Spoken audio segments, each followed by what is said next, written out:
Story 1. The river spot wasn't something you found on a map. You had to know someone who knew someone, or just be the kind of person who wandered far enough off the road to stumble into it by accident. A dirt path cut through the trees, narrow and uneven, with tire tracks hardened into the ground from years of people driving out there when the weather allowed it. If you followed it long enough, the trees would thin just a little, and you'd hear it before you saw it. The steady rush of water moving over rocks, constant and low. That's how you knew you were close. The clearing itself opened up around a bend, a small stretch of exposed earth leading down to the riverbank. There was always evidence of other people being there. Burnt patches where fires had been lit, empty bottles half buried in the dirt, the occasional piece of rope tied to the thick branch of a tree that leaned out over the water. The rope swing was the main attraction. It hung over a deeper section of the river, where the current slowed just enough that you wouldn't get dragged immediately downstream. People would grab it, run, swing out as far as they could, and let go, dropping into the water with a splash and a shout. It was stupid, a little dangerous, but that was part of the appeal. We'd been there plenty of times. It was one of those places you went when you didn't want to be seen. No neighbors to complain, no cops driving by, no one to tell you to leave. Just trees, water, and whatever you brought with you. That night felt like any other. There were a handful of us, maybe 8 or 9, scattered around the clearing. Someone had a speaker going, music low enough that it didn't drown out the sound of the river, but loud enough to fill the quiet spaces between conversations. A fire burned near the edge of the clearing, throwing flickering light across faces and trees, casting long, shifting shadows that moved whenever the flames did. People laughed, talked, drank. Normal. Easy. It was late, but not so late that anyone was thinking about leaving. The kind of night that felt like it could stretch on for hours without changing. I remember standing near the edge of the clearing, looking out toward the darker part of the woods where the firelight didn't quite reach. There's always that line, you know? That invisible boundary where the light stops and the darkness begins. Everything on our side of it felt familiar, controlled. Everything beyond it didn't. I wasn't thinking about anything in particular when I noticed a movement. At first it was just a shift, a shape where there hadn't been one before, something breaking the stillness of the trees. Then he stepped into the light. He didn't come in fast or aggressive. He just appeared. Like he'd been standing just out of sight the entire time, waiting for the right moment to move forward. He was older than us. Not old, but older. Maybe late 30s, early 40s. Hard to tell exactly. His clothes were worn, not dirty exactly, but used. Like someone who spent more time outside than in. His hair was messy, his face rough, lined in a way that suggested he hadn't had an easy life. He didn't look surprised to see us. Didn't hesitate. He just walked closer, stopping a few feet beyond the outer edge of the group where the firelight hit him fully. No one said anything at first. The music kept playing. The river kept moving. And he just stood there, looking at us. One of the guys, Tyler, finally broke the silence. Can we help you? The man tilted his head slightly, like he was considering the question. Then he spoke. You gotta watch yourself down here. His voice was low, steady, with a slight slur that hinted at alcohol, but not enough to make him incoherent. A few people exchanged glances. What? Someone asked. He didn't answer that directly. Instead, he took a slow step closer, his eyes moving over the group one by one. There are some bad folks around here, he said. Something about the way he said it made the air shift. Not dramatically. Just enough that the easy feeling from before started to thin out. Tyler frowned. Okay, who are you? The man smiled. Not wide, not friendly, just enough to show he'd heard the question. I'm nobody, he said. That didn't help. If anything, it made things worse. There's something unsettling about someone who refuses to define themselves. It strips away context, leaves you with nothing to place them in. No category, no role. Just a person standing there saying things that don't quite make sense. All right, Tyler said, his tone sharper now. Well, nobody. We're good. You can head out. The man didn't move, didn't react, just kept looking at us. You gotta be careful, he repeated. People come out here thinking it's nothing, thinking it's just a good time. His gaze shifted toward the rope swing, barely visible in the darkness beyond the firelight. That thing, he said, nodding slightly in its direction. You don't know what's been done to it. A few people laughed, uneasy. Dude, what are you talking about? Someone said. He didn't answer. Instead, he looked back at us, his expression unchanged. Just watch yourselves, he said. There was a pause, a long one. Then Tyler stepped forward slightly, his patience gone. All right, man, seriously, you need to leave. For a second, it looked like the man might argue, or refuse, or say something else strange and unsettling. But instead, he shrugged, a small, almost indifferent movement. Then he turned and walked back into the woods. No rush, no hesitation, just disappeared into the darkness the same way he had come. Gone, just like that. For a moment, no one spoke. The music still played, but it felt out of place now. The fire crackled. The river moved. But something had shifted. Creepy, someone muttered. Yeah, another said. What the hell was that about? Tyler shook his head, trying to brush it off. Just some drunk guy. Probably lives out here or something. That seemed like the easiest explanation. And people wanted an easy explanation. So that's what we went with. Within a few minutes, the conversation started up again. The tension faded, replaced by forced normalcy. Someone turned the music up a little louder. Someone else cracked a joke. The night continued, but not quite the same.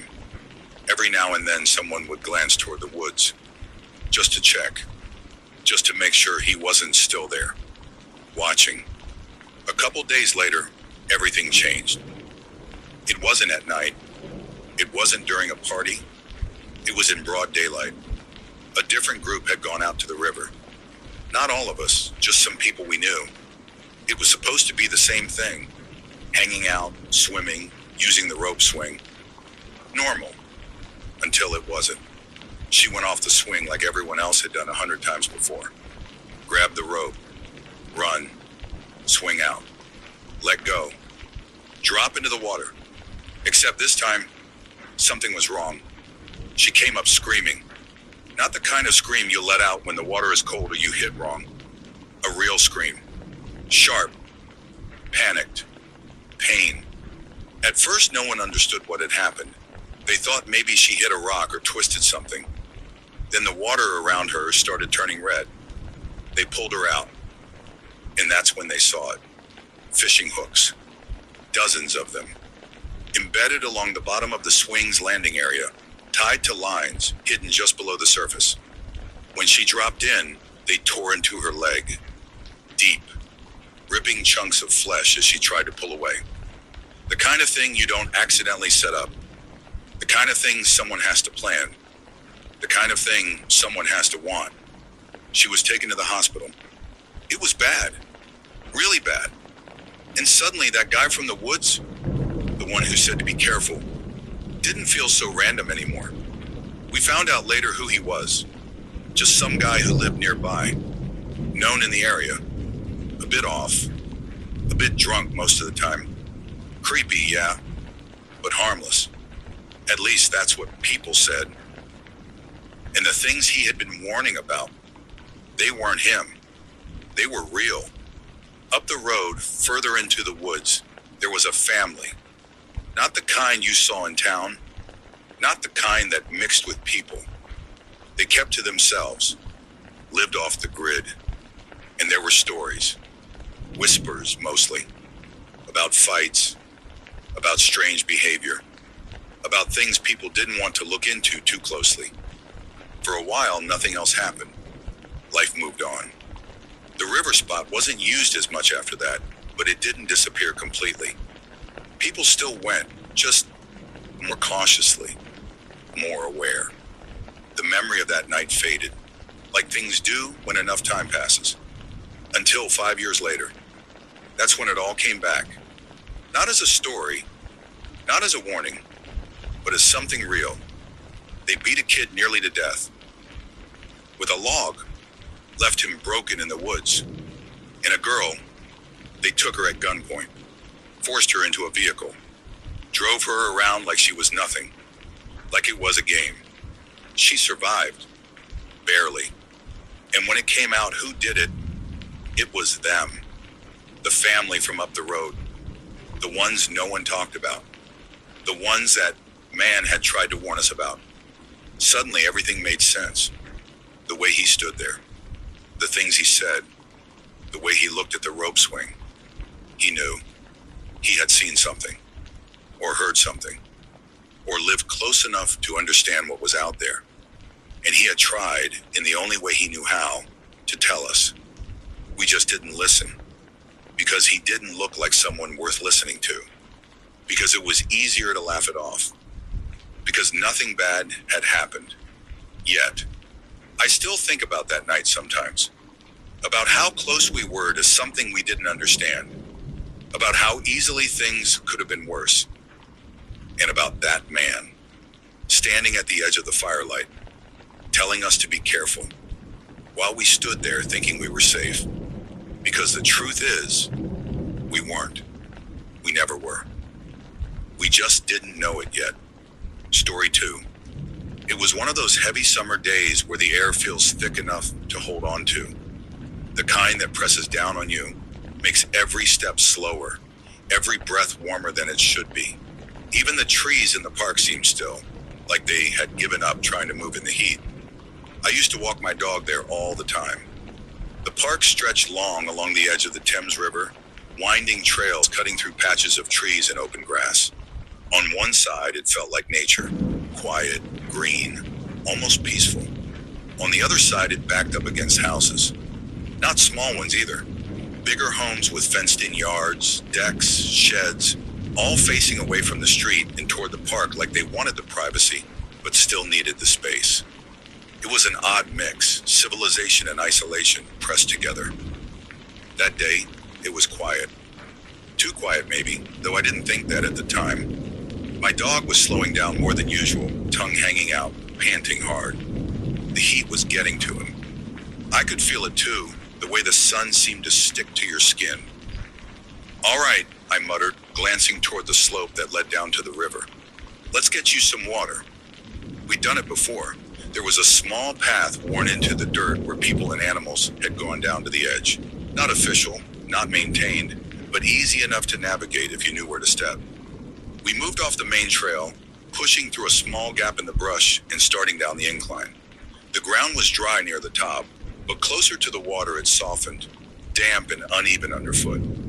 At the bottom the air changed slightly, cooler, just a little, with the smell of water and mud and something organic that always lingered near the riverbanks.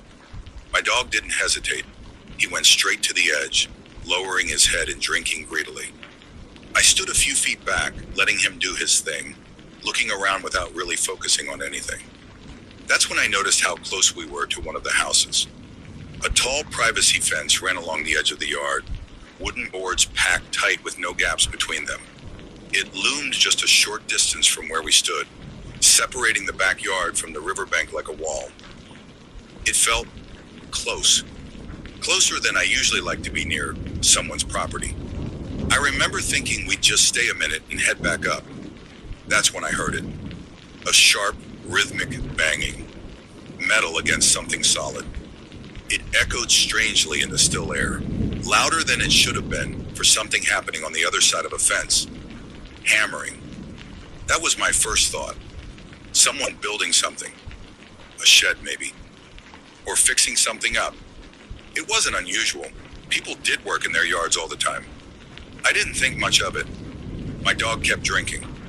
The sound continued. Bang, bang, bang. Steady, forceful. Then, it stopped. Just like that. No fade. No slowdown. Just silence. And in that silence, a voice. "Shut up. Nobody knows you're here." The words cut through the air so cleanly it felt like everything around me froze. For a second, I didn't even process what I had heard. My brain tried to make it something else. A joke, a TV, someone talking on the phone. But there was something about the tone, sharp, angry, controlled. It didn't fit any of those things. Before I could even fully react, the hammering started again. Bang, bang, bang. Louder now. Faster. Like it was trying to cover something. That's when the fear hit. Not gradually. All at once.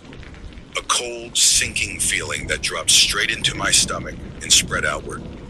My dog lifted his head, ears twitching slightly, sensing the shift in me more than the sound itself. "Come on," I said quickly, my voice lower than usual. He didn't need much encouragement. I tugged gently on his leash and turned toward the slope. The climb up felt steeper than it had on the way down. My footing slipped once on the damp ground, my hand catching against the dirt to steady myself. I didn't look back. I didn't want to. The hammering continued behind me, relentless, as if it was following. We reached the top of the bank, pushing back through the brush and onto the main trail. The moment my feet hit the flat ground, I didn't stop. I kept walking, faster than normal, my dog keeping pace beside me. I could feel my heart beating harder now, my ears picking up every sound around me, every rustle of leaves, every distant noise amplified. The trail curved slightly, bringing me parallel to the row of houses. And then, I was right beside it. That house. The one with the fence. The one where the voice had come from. The hammering had stopped again. The silence felt worse this time. He came out of the gate. It opened with a soft creak, the latch clicking as it swung inward. And he stepped out onto the path that led from the backyard to the front of the house. For a moment, he didn't see me. He was focused on what he was doing. Pushing a wheelbarrow. Old, rusty. The metal chipped and worn, the wheel making a faint grinding noise as it rolled. Then he looked up and saw me. Everything stopped. He froze mid-step, one hand still gripping the handle of the wheelbarrow. His eyes locked onto mine. He was wearing fatigues. Not clean, not pressed, not official looking. Just worn, faded. Like they had been used for years. His face was hard to read. Not because it was hidden, but because there was so little expression there. Just stillness, awareness, recognition. I didn't stop walking, but I slowed, just slightly, because I couldn't help it. Because something about the way he was looking at me made it impossible not to notice. He set the wheelbarrow down. Slowly, deliberately. The metal scraped softly against the ground. And then, he just stood there, watching, not saying anything, not moving, just staring. I followed his line of sight briefly, my eyes flicking past him toward the front of the house. That's when I saw them. 2 vans, parked side by side in the driveway. Plain, boxy. The kind of vans you don't remember after you've seen them. The kind that blend in. The kind people joke about. Kidnapping vans. At the time, it felt like a cliche. But standing there with him watching me, with that house behind him, it didn't feel like a joke. It felt like something else entirely. I looked back at him. He hadn't moved. Hadn't blinked. Hadn't broken eye contact. The world around us felt distant, muted. Like everything had narrowed down to just that moment. Just that look.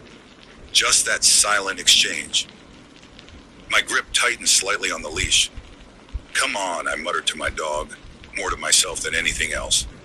And I kept walking, step by step. Not running, not turning around, just moving forward. His gaze followed me. I could feel it, like something physical pressing against my back. Every instinct in my body was screaming to get away. Faster. Now. But I forced myself to stay steady, to not give him anything, to not show fear.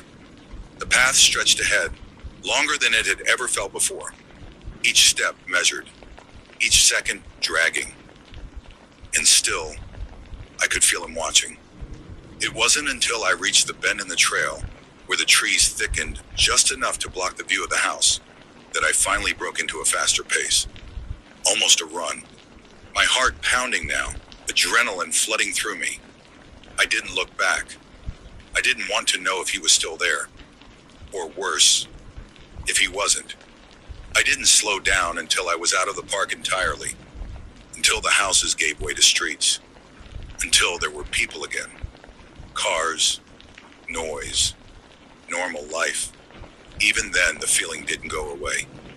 It stayed with me all the way home. A weight in my chest, a question in my mind. What did I hear? What was happening behind that fence? Who was he talking to? Or about? Shut up. Nobody knows you're here. The words replayed over and over. I called the police as soon as I got inside. My hands were still shaking slightly as I explained what had happened. The dispatcher asked questions, calm, methodical, trying to piece together something from what I could tell them. The location, the description, the house, the man, the vans. I answered everything I could, but there were gaps, things I didn't know, things I couldn't explain. They said they'd check it out. That was it. No immediate urgency in their voice. No confirmation of anything. Just procedure. I hung up and waited for something. A call back. News. Anything. Nothing came. Days passed. Then weeks. Life moved on. But the memory didn't. It stayed sharp. Clear. Unsettling. Because there was no ending. No explanation. No confirmation of what I had heard, or imagined, or almost witnessed. Just that moment, that voice, that man, standing there in the heat, staring at me like he was deciding something. And the feeling that if I had stayed just a little longer, or reacted just a little differently, I might have found out exactly what was happening behind that fence. And that is something I'm not sure I would have walked away from. Story 3. Out where we live, night came differently. It didn't creep in slowly under streetlights or fade behind the hum of traffic. It just arrived. One moment there was the last trace of dust sitting low over the fields, and the next it was swallowed whole by darkness so complete it felt like the world beyond your porch simply stopped existing. Our house sat alone, surrounded by open land and a thin line of trees in the distance.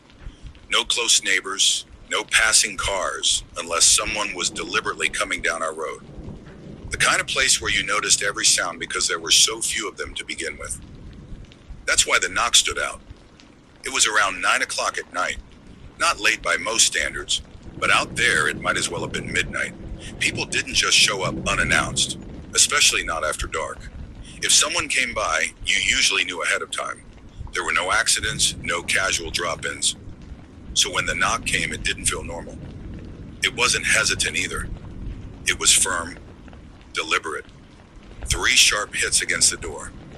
I remember looking up immediately, my body reacting before my mind caught up. My mom was in the other room, and I called out to her without thinking. "Someone's at the door."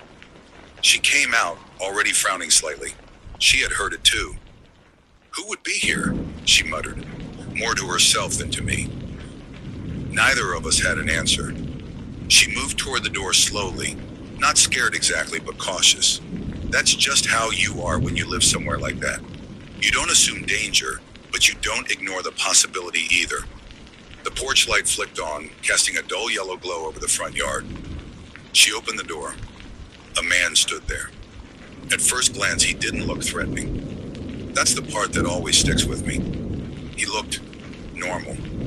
Mid-30s maybe. Average height, clean enough. Dressed like someone trying to look presentable but not formal. The kind of person you wouldn't think twice about if you saw them during the day in a store or walking down the street. But this wasn't a store, and it wasn't daytime. "Evening, ma'am," he said, his voice smooth, practiced.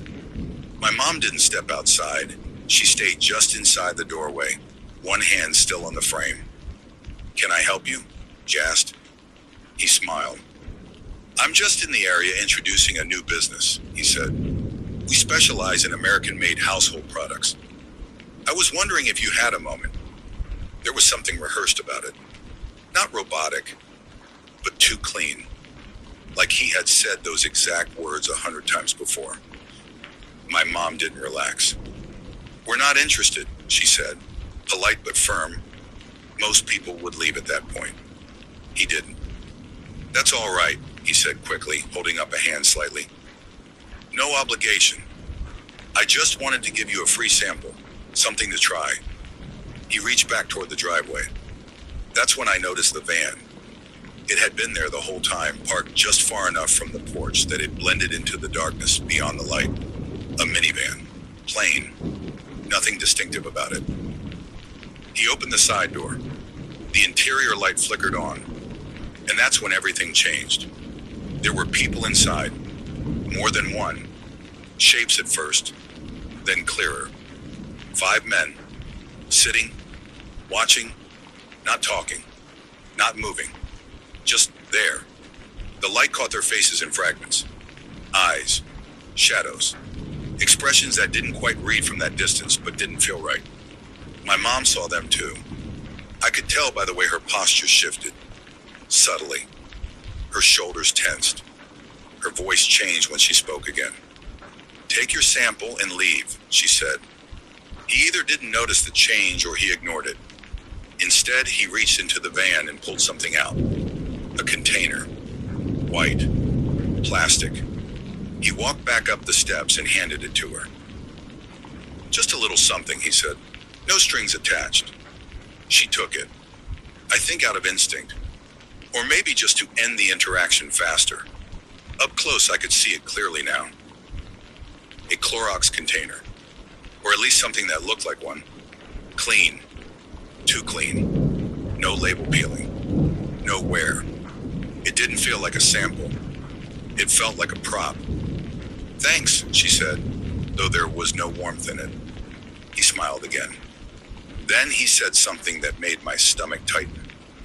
"I've got something else you might like," he said, turning slightly back toward the van. "A vacuum cleaner, high quality. Let me grab it."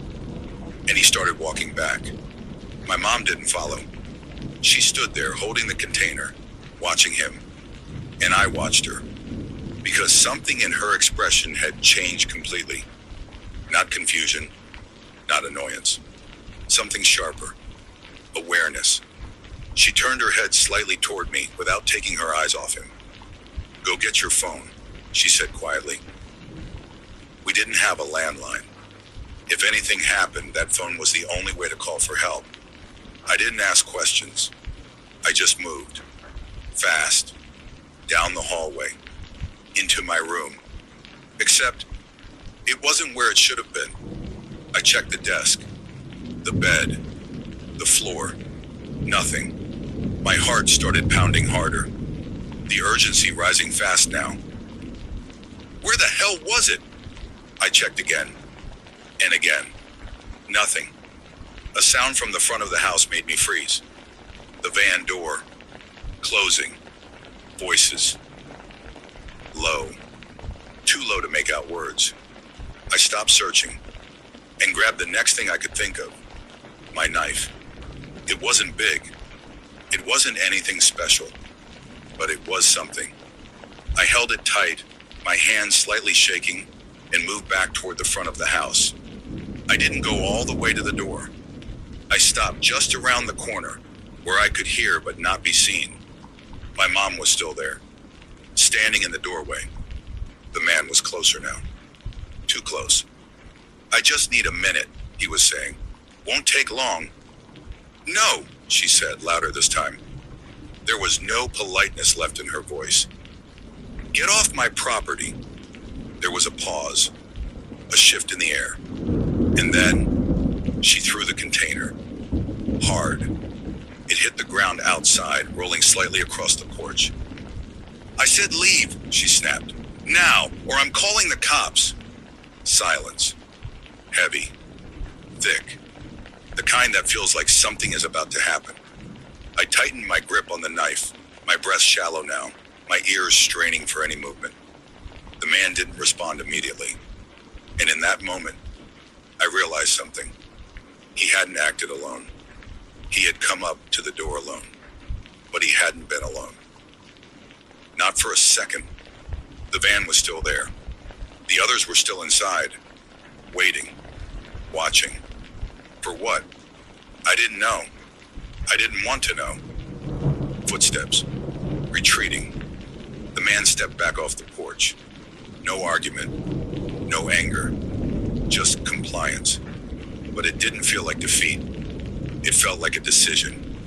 He turned, walked back to the van. The door slid open. Shadows shifted inside. He climbed in. And then the engine roared to life. Too loud. Too sudden. The tires spun against the gravel as they peeled out of the driveway, the sound echoing into the night as the van disappeared down the road. Gone. Just like that. For a few seconds, neither of us moved. The silence that followed felt unreal, like the house was holding its breath. I stepped out from the corner slowly, the knife still in my hand. My mom was still standing in the doorway, staring out into the darkness where the van had been. "Mom," I said quietly. She didn't answer right away. Then she turned to me, and I saw it. Fear. Real fear. Not panic. Not hysteria. But something deeper. Something that said she understood exactly how bad that could have been.